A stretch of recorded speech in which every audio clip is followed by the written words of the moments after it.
Eder, Mek, Pallister. Il 14 dicembre, dopo la scomparsa di Liliana, Sebastiano nota una chiamata da un numero che si presume essere sconosciuto. Allora guarda, a un certo punto io ho chiamato questo numero qua e sto qua mi fa, e gli dico guarda sono Sebastiano Visentino. Va bene, ho detto cos'è? Mi fa ma sì ci conosciamo, sono un amico di Lili, fa che una volta si faceva sport assieme e siamo rimasti amici, no?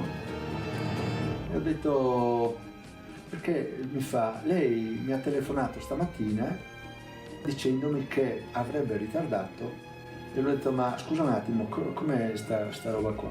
Ha detto che il venerdì, ogni venerdì lei andava a sistemargli la casa. E ho detto non sapevo niente di questo signore, ma io non lo sapevo, neanche il fratello non lo sapeva. Io quella sera lì poi sono andato in polizia e gli ho detto guardate che c'è sta roba qua, ho fatto sta segnalazione. Sì, eravamo già al corrente. Liuba sta facendo grandi sacrifici per andare avanti perché, come ben sappiamo, non è sola e ancora una volta sta cercando di capire perché Jon la ignora e di convincerlo a tornare con lei. Ciao Eder, allora ti voglio dire, io non capisco, sono io Liuba che ho lavorato, se ti ricordi, un anno scorso da Don Ciccio Piemonte, qual è stato il datore di lavoro Vincenzo Luca Milione. Io non capisco, ti dico la verità, da un anno non capisco cosa sta succedendo perché la verità è che quest'uomo non fa niente, non è tornato, non è venuto a casa, sta sempre lì dal Don Ciccio dal Piemonte.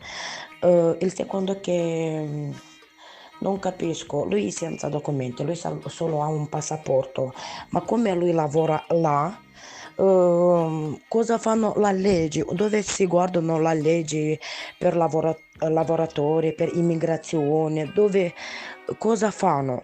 Perché guarda, da un anno lui non ha pagato per la sua bambina niente, un centesimo che non ne ha pagato alla sua figlia da un anno. Ma che tipo di cuore di un padre può avere lui? Va bene, noi come noi, giustamente che lui se non vuole vivere, questa è un'altra parola, ma non capisco una cosa, ma per la bambina come lui non può fare nulla? Sta 4 chilometri da noi, che noi viviamo a Graviere, ma non capisco una cosa, come mai che ho fatto il tribunale, ho fatto l'udienza per mantenimento per la bambina. La giudice ha messo che il padre deve pagare pagare le soldi per mantenimento. Già siamo fatti 4 di giugno, questo tribunale di Torino, siamo fatti con un'udienza giudice minorenne. Ma non capisco niente, questo mese lui non ha pagato niente, non fa niente. Ieri mezzogiorno la figlia è scritto a lui: papà, noi siamo a Chiamonte, vuoi che ci vediamo? Che povera la figlia, poverina, che ha aspettato a lui 3 ore dopo che gli ha mandato questo messaggio, e alla fine ha detto no, non vengo, ma lui era fuori che mangiava e niente, non ha fatto. Ma come si permette a non venire a vedere la sua bambina per giocare, per incontrare se sta lui là?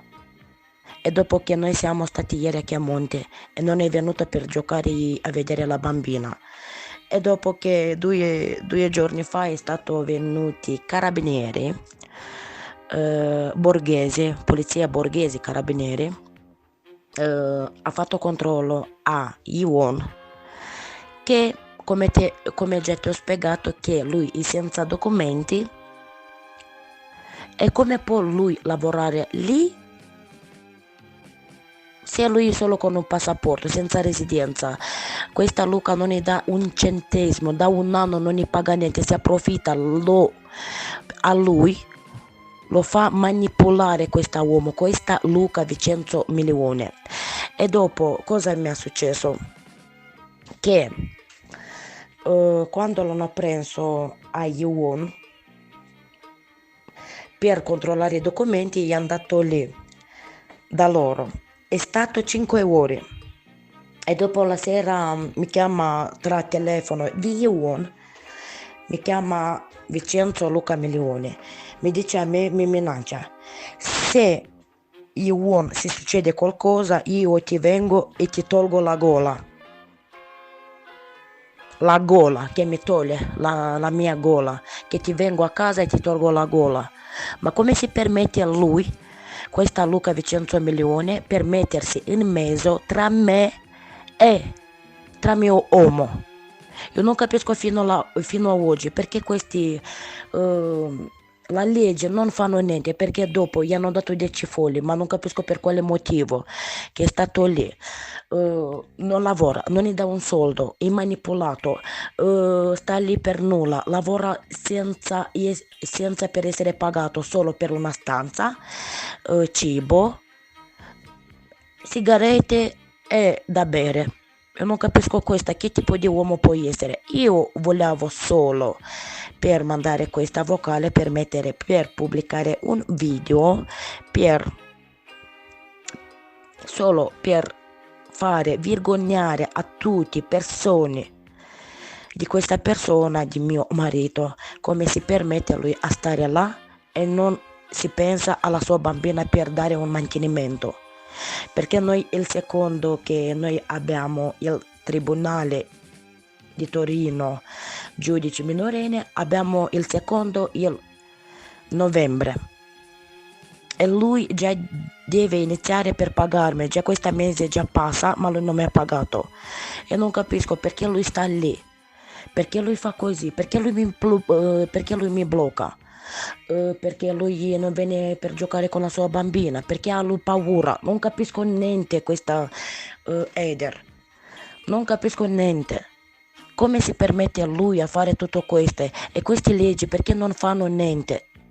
E al secondo voglio solo, per favore Yuan, guarda, io ancora da un anno io ti sto aspettando, io e la mia bambina, noi ancora ti vogliamo bene, io ancora ti amo, per favore pensaci, tornati a casa, io ti voglio dare una mano come sempre che ti ho dato, perché tu se stai lì tu sarebbe più peggio per te e ti fa tanti casini.